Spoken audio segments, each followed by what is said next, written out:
பேர்பட்டவன் நான் தெரியுமா? நாயேன்னு சொன்னாரு.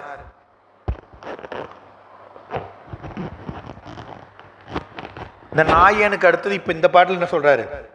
கல்லாமணத்து கடைப்பட்ட நாயேனை வல்லாளன் தென்னன் பெருந்துரையான் மறுபடியும் பிச்சேற்றி கல்லை பிசைந்து கனியாக்கி தன்கருணை வெள்ளத்து அழுத்தி வினைகடிந்த வேதியனை தில்லை நகர்புக்கு சிற்றம்பலம் மண்ணும் உள்ளை விடையானை பாடுதுங்கான் அம்மானாய். அருமையா சொன்னார். கல்லாமணத்து கடைப்பட்ட நாயன். மனதுக்கு ஒரு அடைமொழி சொல்றார். மனம் எப்பேற்பட்டது? கல்லா கல் ஆ மனம். மனம் கல்லா அப்படின்னு கேட்டு பாருங்க. கல் ஆ மனம். மனம் கல் அப்படின்னு அர்த்தம். கல்லாகிய மனம். ஏன் மனதை கல்லுன்னு சொன்னாருன்னா, சிவபெருமான் செய்த உதவியை சிறிதுகோட நினைச்சு பார்க்காத மனத்துக்கு கல் மனம்னார். சிவபெருமான் செய்த உதவிய நினைச்சே பார்க்கல, அதனால் கல் ஆகும் மனம். சிவபெருமான உதவியை நினைச்சு பார்க்காதனால அந்த மனம் கல்லாகும். கல்லு போல கல் ஆம் மனம். அந்த மனத்து கடைப்பட்ட நாயேன். அந்த மனதை உடைய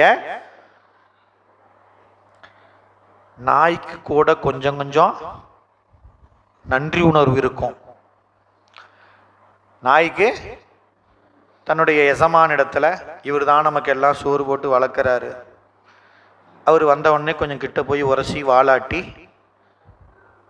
நன்றி உணர்வை வெளிப்படுத்தும்.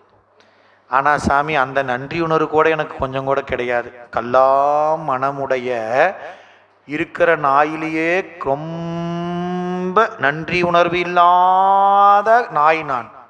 கல்லாம் மனத்து மணிவாசகர் எப்படி சொல்றாரு பாருங்க. அவருக்கு சொல்லலைங்க, ஒவ்வொரு உயிருக்கும் சொல்றார். ஒவ்வொரு ஆன்மாவும் பிறவிக்கு வந்த பிறகு தாயின் வயிற்றிலிருந்து வந்த உடனே என்ன பண்ணிடுறோம்? மறந்துட்டு தான் வரோம். வர்றப்பயே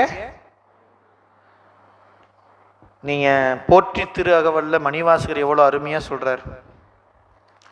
பிழைத்தும் பிழைத்தும்னு இத்தனை சொல்றாரு. எதுல இருந்தா நமக்கு உபகாரம் செய்யறாரு சிவபெருமான். அந்த உதவியை நம்ம நினைச்சு பார்க்கறோமா? நான்லாம் கிட்டத்தட்ட 15-16 வயசுல தான் நினைச்சேன்னு. 10வது படிக்கிறப்ப தான் நினைச்சேன். அது வரலாம் அந்தாண்ட பள்ளிக்கூடம் சேர்த்துறப்போ ஒரு 5 வருஷம் 10 ஒரு 15 வயசு ஆகி போயிடுச்சு.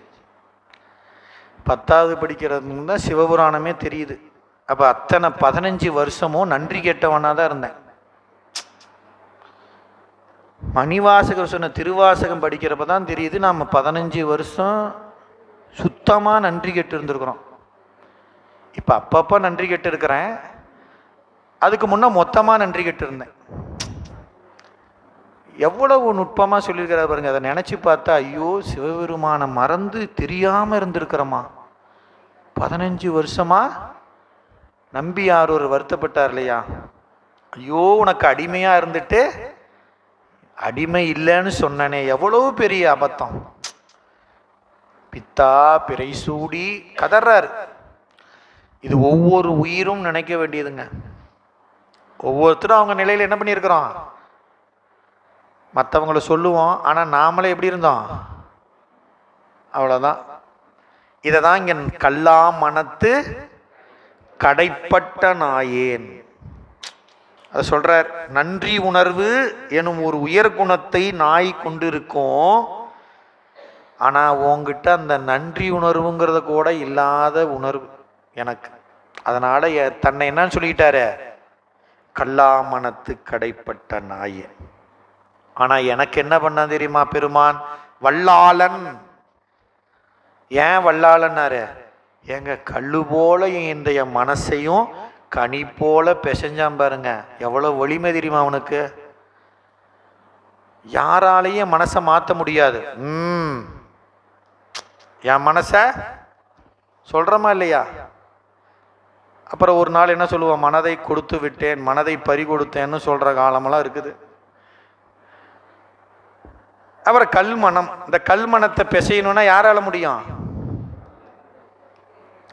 இங்கே உலகில் நாம் சொல்கிற மனம் கொடுத்தது வாங்கிறதெல்லாம் எப்படிங்க, ஒரு லிமிட் வரலும்.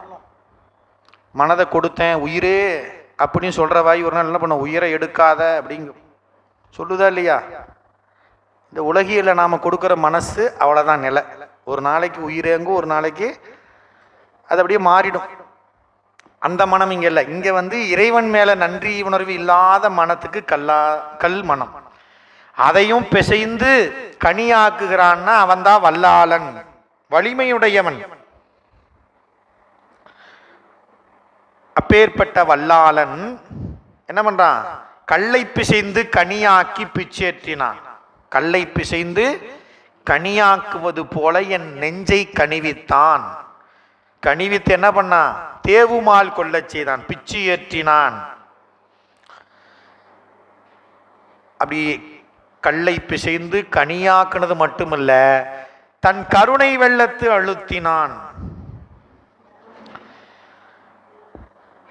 சாமி, உன்னை அறிந்து உணர்ந்து உன்னை அடைவதற்கு சிறிதும் தவநெறியில் நிற்க கற்றுக்கொள்ளாத மனத்துக்கு கல்லாமணம்னு ஒரு பொருள். கல்லுனா கல்லுன்னு ஒரு பொருள், கல்லாமணம்னா கற்றுக்கொள்ளாத மனம்னு ஒரு பொருள். கற்றுக்கொள்ளாத மனம் எதை, சிவபெருமானை அடைவதற்கு உரிய தவநெறியை தெரிந்து கொள்ளாத மனதுக்கு கல்லாமணம்னு அர்த்தம். இதுதான் நமக்கு சரியா இருக்கும்.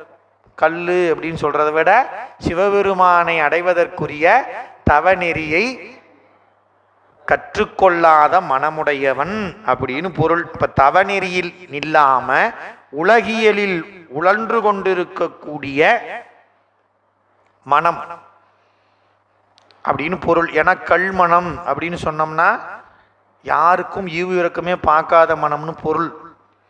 உலகியல் வாழ்றவங்க எல்லாரும் இப்படி இருக்கிறது இல்லையே, எல்லாரும் எவ்வளோ இரக்கத்தோடையும் அன்போடையும் வாழக்கூடியவங்க எல்லாம் இருக்கிறாங்க. அப்போ நம்ம கல் மனம்னு பொதுவாக சொல்கிறத விட கற்றுக்கொள்ளாத மனம் அப்படின்னு பொருள் கொள்ளணும். கற்றுக்கொள்ளாத மனம், அத மனதை தவநெறியில் நிற்பதற்கு கற்றுக்கொள்ள செய்கின்றான். அதுதான் கனியாக்குதல்.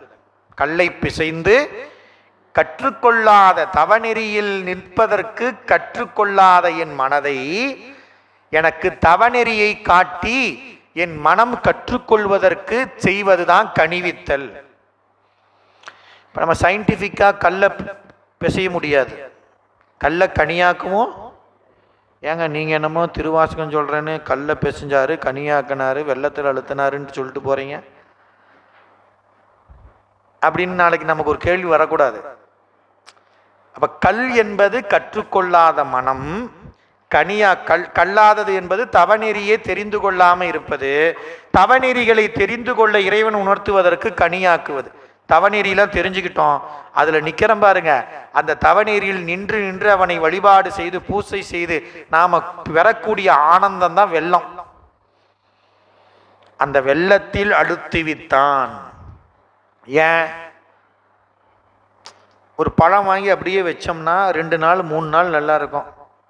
ஃப்ரிட்ஜில் வச்சு ஏதோ ஒன்று பண்ணால் கூட 1 வாரம் நல்லா இருக்கும். அதுக்கப்புறம் அதே அந்த பழத்தை தேனில் ஊற வச்சுட்டீங்கன்னு வைங்க, எத்தனை நாள் ஆனாலும் கெடாது இருக்கும். இப்போ தவநெறி உணர்வு சொல்லிட்டான். குருநாதராக வந்தாச்சு, உபதேசம் கொடுத்தாச்சு, மந்திர உபதேசம் கொடுத்தாச்சு, வழிபாடு சொல்லி கொடுத்தாச்சு, செய்யணும். சரிப்பா நான் சொல்லியாச்சு, இனிமேல் ஓம்பாடாச்சு அப்படின்னு போயிட்டாருன்னு என்ன ஆகும், கொஞ்சம் கொஞ்சமாக நமக்கு அந்த நெறியில் நிற்கணும். நம்பியார் கேட்டார்ல, இறைவன் ஆண்டு கொண்ட பிறகு நேராக எங்கே போனார், தன்னுடைய பதிக்கு போனார், திருநாவலூர். இறைவனை வழிபாடு செஞ்சு நேராக திருத்துறையூர் போனார். போய் சாமிகிட்ட என்ன கேட்டார், அத்தா உன்னை வேண்டிக் கொள்வேன், தவநெறியே வேண்டிக் கொள்வேன். சாமி நீ என்னை ஆட்கொண்டுட்ட, எனக்கு என்ன பயம்னா இந்த உலகத்தில் உன்னை நினைச்சிட்டு இருக்கிறது தான் கஷ்டம், உன்னையே நினைக்கிறது தான் கஷ்டம். உன்னை நினைப்பேன், ஆனால் உன்னையே நினைக்கணும், அதான் தவம். உன்னை நினைக்கிறது தவம் இல்லை, உன்னையே ஒன்றே நினைந்திருந்தேன் ஒன்றே துணிந்தொழிந்தேன். காரைக்காலம்மையார் சாமி, அதுபோதும் எனக்கு. உன்னை நினைப்பதை விட உன்னையே நினைக்கிறது வேணும். அதான் தவநெறி. அந்த தவநெறி தான் கேட்டார் நம்பி ஆரூரர். அதான் வெள்ளத்து அழுத்துதல்னா அந்த தவநெறியில் பிறளாமல் என்னை இருத்துவது தான் வெள்ளத்து அழுத்துதல். கல்லாமணம் கனியாக்கினான், வெள்ளத்தில் அழுத்துவித்தான். தவநெறியே தெரியாத என்னுடைய மனதை தவநெறியை உணரச் செய்து அந்த தவநெறியிலிருந்து பிறளாமல் என்னை வைத்தான். கல்லை பிசைந்து கனியாக்கி தன்கருணை வெள்ளத்து அழுத்தி என்ன பண்ணிட்டான்? என் வினையெல்லாம் கடிந்தான். முதையே சொன்ன மாதிரி சஞ்சிதம், பிராரத்தம், ஆகாமியங்கிற வினையெல்லாம் 3 பிரிவீடாக உள்ள வினைகளை எல்லாம் அழித்தான். கடிதல், அழித்தல். அந்த பெருமான் யார் தெரியுமா? வேதியன். ஏன் யாராலையும் செய்ய முடியாத செய்யறான் பாருங்க, அவன் தாங்க வேதியன். அதான் சொன்னார். அந்த வேதியன் எப்படி செஞ்சான் தெரியுமா? ஒரே ஒரு கெமிஸ்ட்ரி தாங்க ஒர்க் அவுட் ஆயிடுச்சு அப்படின்னு சொல்றோம்ல. கெமிஸ்ட்ரி ஒர்க் அவுட் ஆகுதா அப்படின்னு ஒன்றும் இல்லைங்க. அவன் கண்ணை பார்த்தேன். குருந்த மரத்தில் வந்து உட்கார்ந்துருந்தாரு. ஏதோ ஓசை கேட்குதேன்னு போனேன். போன உடனே பார்த்தங்க, அவர் என்னை பார்த்தாரு. அவ்வளோதான். அதான் அந்த கெமிஸ்ட்ரி. வேதியன் அந்த ஒரே பார்வை, அந்த பார்த்த அந்த நொடி என்ன ஆயிடுச்சு? கல்லை பிசைந்து கனியாக்கி வெள்ளத்து அழுத்துவித்தான், வினை கடிந்தான், தீர்ந்து போச்சு. அந்த ஒரு பார்வையில சஞ்சித வினை எரிஞ்சு போச்சு. நமக்கும் சிவபெருமான் இப்படிதான் உபதேசம் செஞ்சிருக்கிறான். சமயம் வாங்கியிருக்கோமா? குருநாதர் பார்த்தாரு பாருங்க, அப்பயே நம்ம சஞ்சிதம் என்னாச்சு? சைவ சித்தாந்தல் படிக்கணும்ல. குருநாதன் வந்தான் பஞ்சமல குத்தையெல்லாம் தீர்த்தான் படிக்கிறோமா இல்லையா? எஞ்சி விடு தூதுல படிக்கிறோம். அல்ல என்ன பாடல் தெரியுங்களா? நம்ம அந்த உணர்வு வர்றதில்ல. குருநாதர் அப்படிங்கிறது யாரு? குருவே சிவமென கூறினன் நந்தி. எனக்கு குருநாதர் என்ன சொல்லி கொடுத்தாரு? குருவே சிவம்னார். அதான் இங்க சொல்றாரு. அந்த குருநாதர் தான் என்ன பண்ணாரு? இத்தனையே செஞ்சார். வேதித்தல், வேதியன், என் வேதித்தலை செய்பவன். எங்க இருக்கிறான்? தில்லை நகர்புக்கு சிற்றம்பலம் மண்ணி இருக்கக்கூடிய ஒல்லை விடையான். எல்லா இடங்களிலும் சொரூப நிலையில் வியாபித்திருக்கக்கூடிய சிவபெருமான் தில்லை மாநகர்ல தான் கோயிலுக்குள்ள புகுந்து இருக்கிறார். ஏன்? ஐந்தொழில் கூத்தை ஏற்றுவதற்காக. இதுக்கு உயிர்கள் உய்யும் பொருட்டு ஐந்தொழில் கூற்றை ஏற்றுவதற்காக அம்பலத்தில் ஆடிக்கொண்டிருக்கக்கூடிய பெருமான். சிற்றம்பலம் சிறிய ஆடரங்கு, பெரிய ஆடரங்கு இருக்குது பேரம்பலம். 5 சபை இருக்குது தில்லையில. அப்படி அந்த தில்லை நகர் புகுந்து சிற்றம்பலத்தில் நிலை பெற்றிருக்கக்கூடிய காரணம் என்னன்னா, இந்த படைப்புக்கு வரும் உயிர்கள், சகல நிலைகளில் உள்ள எண்ணற்ற ஆன்மாக்கள் தன்னை கண்டு வழிபட்டு வீடு பேறு அடைய வேண்டும் என்பதற்காக தில்லை என்ற நகர்ல புகுந்து சிற்றம்பலத்தில் நிலை பெற்றிருக்கின்றான் சிவபெருமான். தில்லை நகர்புக்கு சிற்றம்பலம் மண்ணும் ஒல்லை விடையானை பாடுதுங்கான். அந்த பெருமானை பாடு அம்மானையில பாடணுங்கான் அம்மானாய். கேட்டாயோ தோழி கிரி செய்தவாறொருவன் தீட்டார் மதில் புடைசூழ் தென்னன் பெருந்துரையான் காட்டாதனை எல்லாம் காட்டி சிவம் காட்டி தாழ் தாமரை காட்டி தன் கருணை தேன் காட்டி நாட்டார் நகை செய்ய நாம் மேலை வீடு எய்த ஆள் தான் கொண்டு ஆண்டவா பாடுதுங்கான் அம்மானாய். இந்த பாட்டுல அந்த பெண் இன்னொரு பெண்ணுகிட்ட சொல்ற மாதிரி கூற்றாக அந்த பாட்டை பாடுறார். தோழி கேட்டாயோ, உனக்கு ஒண்ணு தெரியுமா? என்ன அப்படின்னு ஆர்வமா கேட்கிற மாதிரி. ஒருவன் மாயம் செய்த விதத்தை நீ கேட்டையா? என்ன மாயம் செய்தான்? அப்ப என்ன அர்த்தம்னா, நான் ஒண்ணு சொல்றேன் அப்படின்னு நம்ம சொன்னோம்னா கேட்கறவங்க எதிர்ப்பு எப்படி பண்ணுவாங்க? ஓ, ஏதோ முக்கியமான விஷயமா இருக்குது. அப்ப காதை நல்லா தீட்டி சொல்லுங்க சொல்லுங்க, உனக்கு ஒண்ணு தெரியுமா? என்ன அப்படிங்கிறமா இல்லையா? அப்ப என்ன அர்த்தம்? நேரடியாக விஷயத்தை சொன்னா கூட அந்த ஆர்வம் இருக்காது. உனக்கு ஒன்று தெரியுமா அப்படின்னு கேட்ட உடனே நமக்கு என்ன வந்துடும்? அந்த 5 பேரறிவும் காதே கொள்ள இங்க வந்து நின்னுக்கும். ஓ என்னமோ சொல்ல போறான், சொல்லு சொல்லு. ஒண்ணுமில்ல, சொல்லு. என்ன நீ பாட்டுக்கு தெரியுமான்னு கேட்டு போற, நீ சொல்லலையா தலை வெடிச்சிடும் அப்படிங்கிறமா இல்லையா?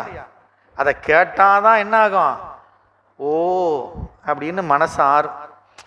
அப்ப இந்த பெண் சொல்றா, கேட்டாயோ தோழி கிரி செய்தவார். கிரினா மாயம். என்ன மாயம்? என்ன ஒருத்த வந்து ஆண்டு கொண்டான் என்னுடைய பெருமா. அடியப்பா, என்ன மாயமோ மந்திரமோ தெரியலையே. குதிரை வாங்க போயிட்டு இருந்தேன், திடீர்னு என்ன ஒரு அனுபவம் பாருங்க. மாணிக்க வாசகர் அவர் குதிரை வாங்க போனாரு. அவர் போற வழியில பெருமான் ஆண்டு கொண்டார் திருப்பெருந்துறையில.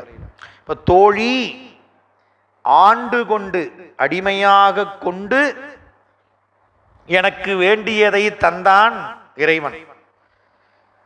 ஒருவன் கிரி செய்தவாறு கேட்டாயோ. அப்போ நம்ம அந்த ஆவலை தூண்டுவதற்காக கேட்டாயோ.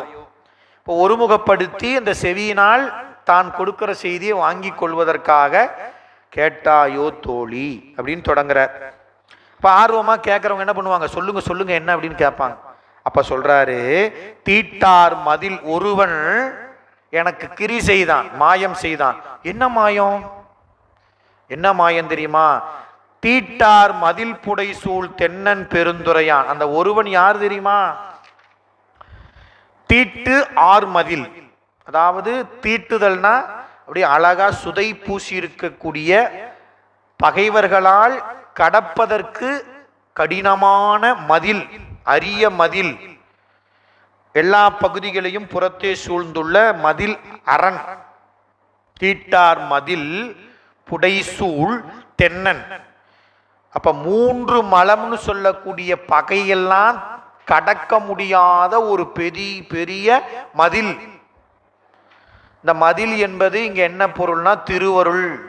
இந்த திருவருளை, திருவருள் மட்டும் நம்ம கிட்ட இருந்துச்சுன்னா, துணை நின்றுச்சுன்னா, இந்த 3 பகைவர்களும் நம்ம எல்லைக்கு உள்ள வர முடியாது. அதான் இந்த இடத்துல மதில்னார். தீட்டார் மதில் புடைசூழ் தென்னன். ஆன்மாக்களின் பகையாகிய மலம் திருப்பெருந்துறைக்குள்ள புகாது. ஏன்? திருவருள் மதிலாக அரணாக இருக்கிறது. அந்த பெருந்துறையில் இருக்கக்கூடிய தென்னன், அந்த ஒருவன் தான் எனக்கு மாயம் செஞ்சான். ஒருவன் மாயம் செஞ்சான். யார் அது அப்படின்னு கேட்ட கேள்விக்கு, ஆன்மாக்களுடைய பகைகள் உள்புகாத மதிலை உடைய தென்னனாகிய பெருந்துரையான் தான் அந்த ஒருவன். என்ன செஞ்சான்? அப்படி உனக்கு என்ன செஞ்சான் தெரியுமா? அந்த காட்டாதனை எல்லாம் காட்டினான். என்னது? காட்டாதனை எல்லாம் காட்டினான். அது என்னங்க? உரிய பக்குவம் எய்தாத நமக்கு காட்டக்கூடாது எதையெல்லாம். அப்ப எதெல்லாம் காட்டணும், எதெல்லாம் காட்டக்கூடாதுன்னு உண்டு. ஏங்க எனக்கு மட்டும் அது தெரியல, எனக்கு மட்டும் ஏங்க, எனக்கு மட்டும் ஏங்க அப்படின்னு கேட்டோம்னா, சிவபெருமானு தான் தெரியும் நமக்கு எதெல்லாம் உண்டோ அது காட்டக்கூடியது, காட்டக்கூடாதது. இப்போ உலகில் உள்ள பொருள்களை எல்லாம் நாம இயல்பா பார்க்கிறோம் இல்லையா? பார்க்கிற நாம கண்ணால பார்க்கிறோம். அப்ப கண்கள் குறையில்லாம குற்றம் இல்லாம இருந்துச்சுன்னா நம்ம பார்க்கக்கூடிய காட்சியில எந்த குற்றமும் இல்லாம தெளிவா தெரியும். இல்லைன்னா நான் போட்டிருக்கிற மாதிரி கண்ணாடி தான் போட்டுட்டு பார்த்தா தெரியும். இந்த குற்றம் இல்லாம பார்க்கறதுக்கு திருவருள் அப்படின்னு தான் நினைக்கணும். எனக்கு போய் பாருங்க அப்படின்னு நினைக்கக்கூடாது. நான் தெளிவா பார்க்கறதுக்கு திருவருள் வாய்ப்பளித்து இருக்கிறது அப்படின்னு தான் நினைக்கணும். இப்ப கண்ணுல என்ன இருக்குது? கண்ணாடி கழட்டிட்டா தெரியல, எழுத்து தெரியணும்னா வேணும். இப்போ கண்ணுல ஊனம் இல்லாம இருந்தா பலவற்றை காண்கிறோம். சரி, கண்ணுல ஊனமின்றி ஒளியுடன் நன்கு இருக்குது. எனக்கு கண்ணு நல்லா இருக்குது, காட்சியும் நல்லா தெளிவா தெரியுது. பார்க்கக்கூடிய நான் என்ன நினைக்கிறேன்? என் யோசனை எங்கேயோ இருக்குது. மணி வேற நேரம் ஆச்சு அப்படின்னு வேற எங்கேயோ யோசனை போச்சுன்னு வச்சுக்கோங்க. நான் பார்க்குற காட்சி தெளிவாக தெரியும், என் கண்ணுலையும் குறையில்லாமல் இருக்கும். ஆனால் நான் பார்த்தேங்கிற நினப்பு உணர்வு எனக்கு இருக்காது. எங்க அவ்வளோ நேரமே எதையோ பார்த்தீங்க? நான் ஒன்றும் பார்க்கலையே. ஏங்க இப்போ வந்துட்டு பார்த்தாரு, உங்களை பார்த்தாரு, தலையாட்டின, நீங்கள் பார்க்கலையான்னு கேட்டால் என்ன நினை? நான் சொல்லுவேன், இல்லையே, வந்தாரா அப்படின்னு என்ன அர்த்தம்?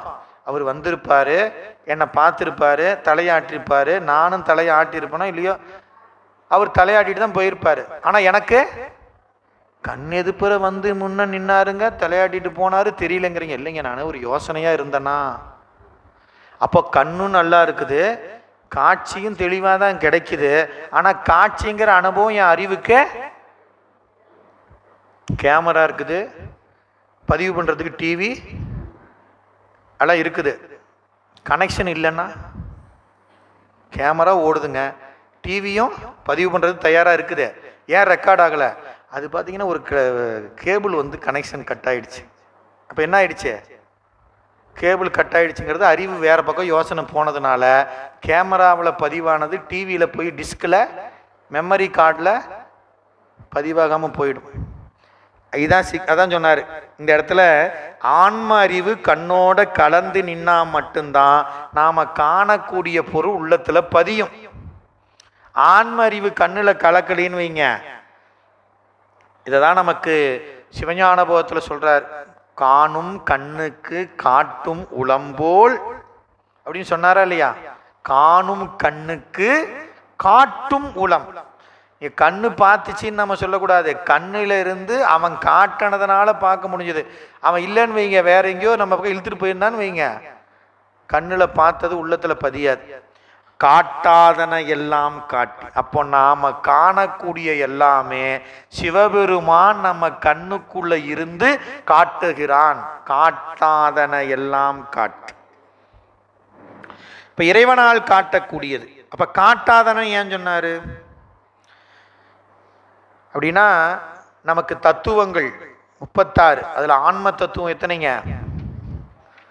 ஆன்ம தத்துவம் எத்தனை? இதெல்லாம் நம்ம நினப்பு வச்சுக்கணும். சித்தாந்த கிளாஸில் இது ஆமாம் திருமுறை, ஏன்னா தேவாரத்தில் சொல்கிறார் இல்லையா, தேவாரத்தில் பாடியிருக்கிறாங்க, திருமந்திரத்தில் பாடியிருக்கிறார், பதி பசு பாசம் என பகர் மூன்றில் தேவாரத்தில் பாடியிருக்கிறாங்க. 6 தத்துவமும் 6 பெருக்கள் 6. அதனால திருமுறை படிக்கிற நாம தத்துவத்தை தெரிஞ்சு வச்சிருக்கணும். ஆன்ம தத்துவம் 24. அந்த ஒவ்வொரு தத்துவத்தினுடைய செயல்கள், அதனுடைய இயல்பை நாம தெரிந்து கொள்வதற்கு தான் சைவ சித்தாந்த வகுப்பு.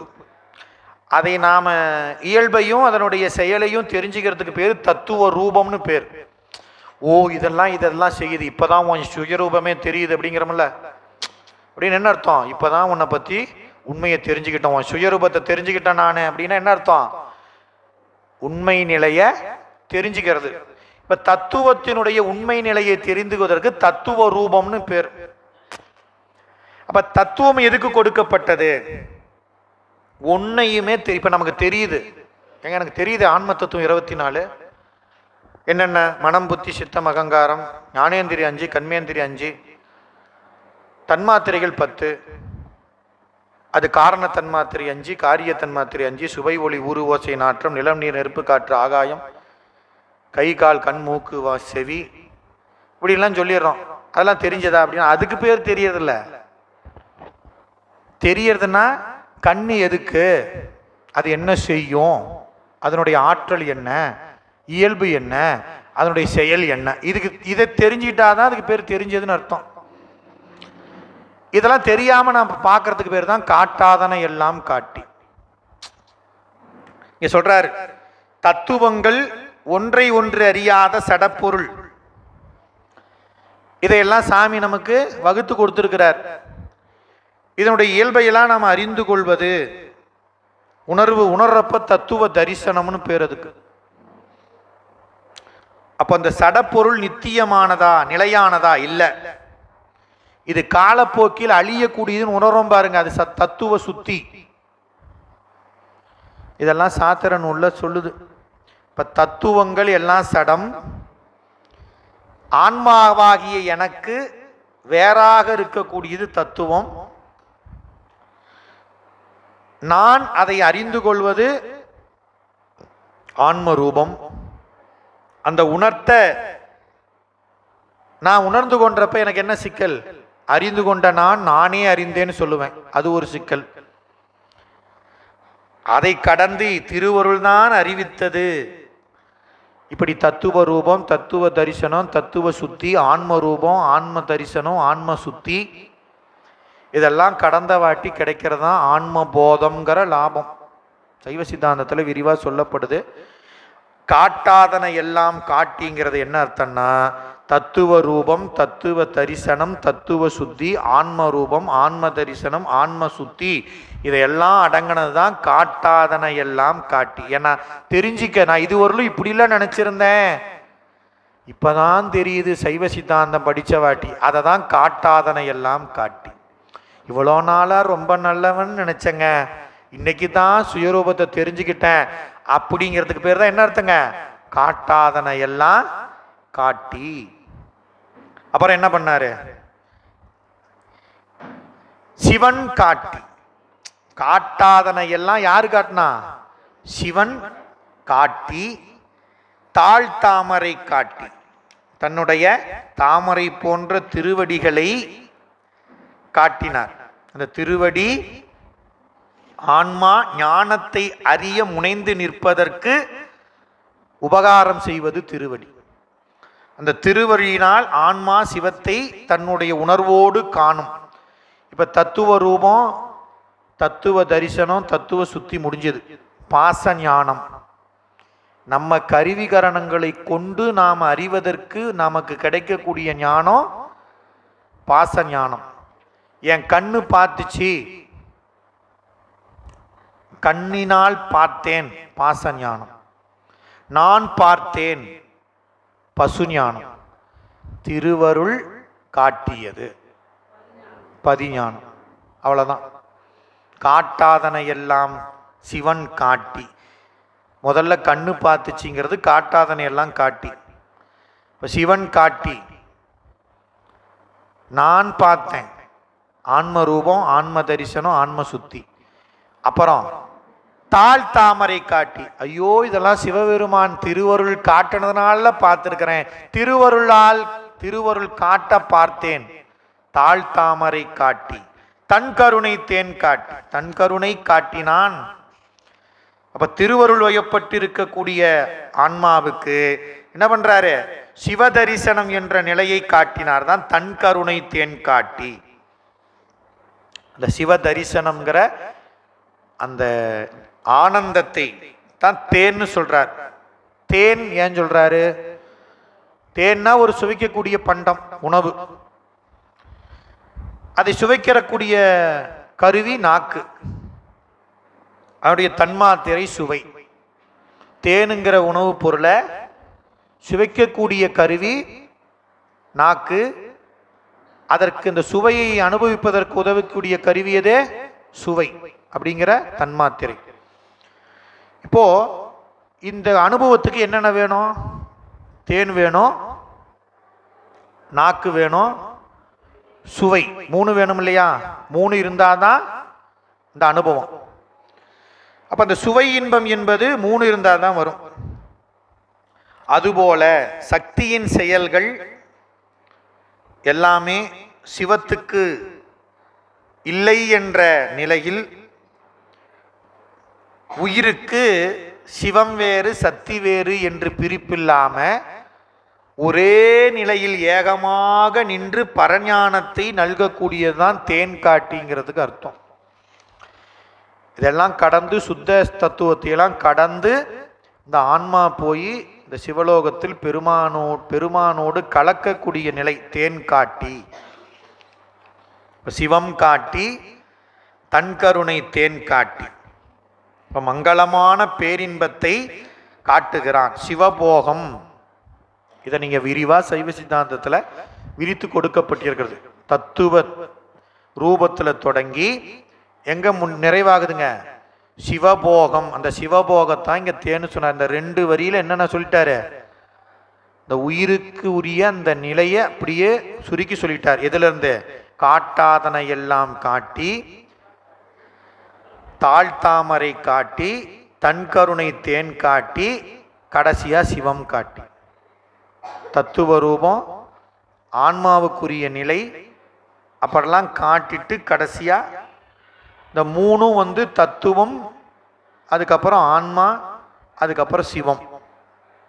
பாசம், பசு, பதி, காட்டாதனை எல்லாம் காட்டி,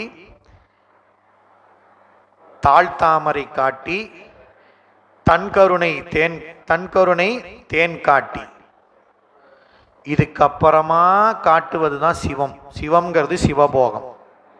இந்த நாளையும் சொல்லிட்டார். ஓயாதே உள்குவார் உள்ளிருக்கும் உள்ளானை.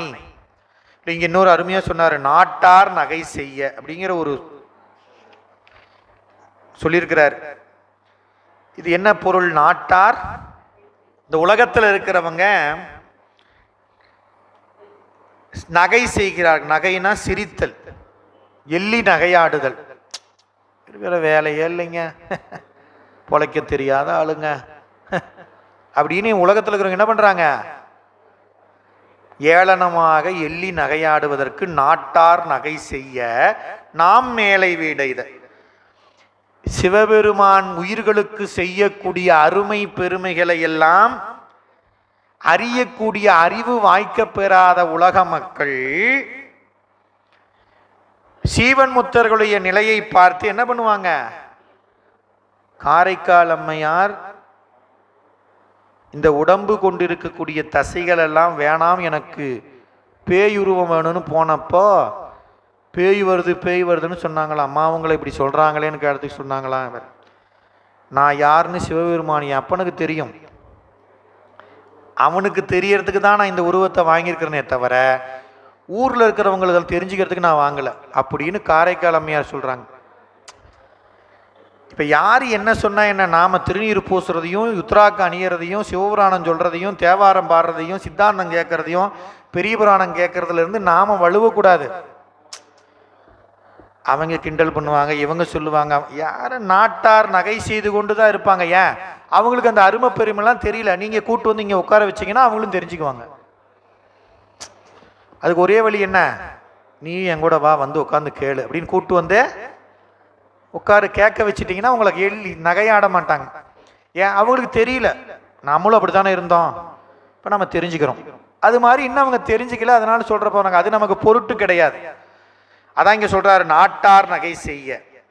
அப்போ சீவன் முத்தருடைய செயல்கள் உலக மக்களுக்கு பித்தரின் செயல்கள் மாதிரி தெரியும், அதனால சிரிப்பாங்க. ஆனால் இறைவன் என்ன பண்றான்? நாம் மேலை வீடெய்து ஆட்கொண்டான், மேலானவற்றுக்கெல்லாம் மேன்மையானது வீட்டுலகம்.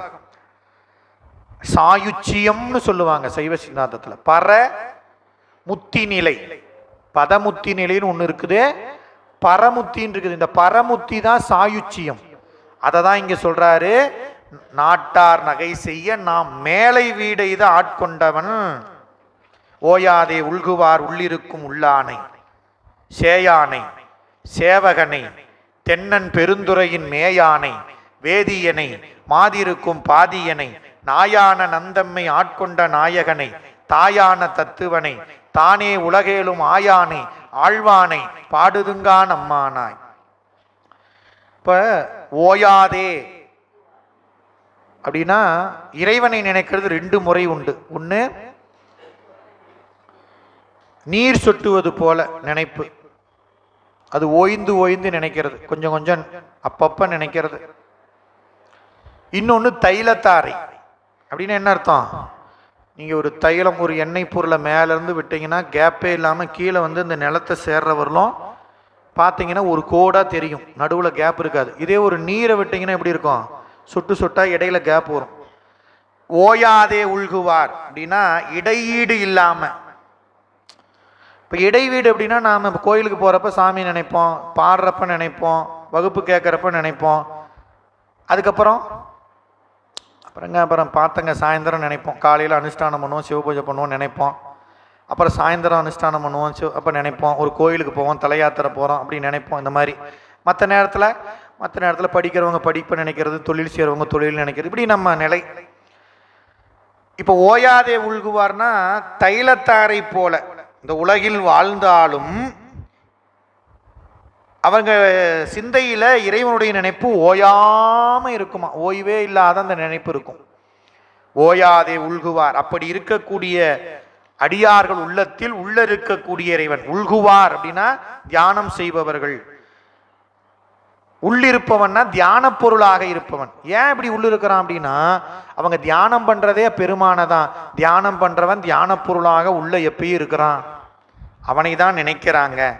அந்த அழியாத மெய்ப்பொருள் மாதிருக்கும் பாதியன், உமையம்மை ஒரு பாகத்தில் இருக்கிற மாதொரு பாகன், தாயான தத்துவன், தாய் போல இருக்கிறவன், தானே உலகேலுமானான். சிவபெருமான் தான் இந்த உலகம். அட்ட மூர்த்தங்களை உடையவன். நிலம், நீர், நெருப்பு, உயிர், நீல் விசும்பு, நிலா, பகலோன், புலனாய மைந்தனோடு என் வகையாய் புணர்ந்து நிற்பவன்.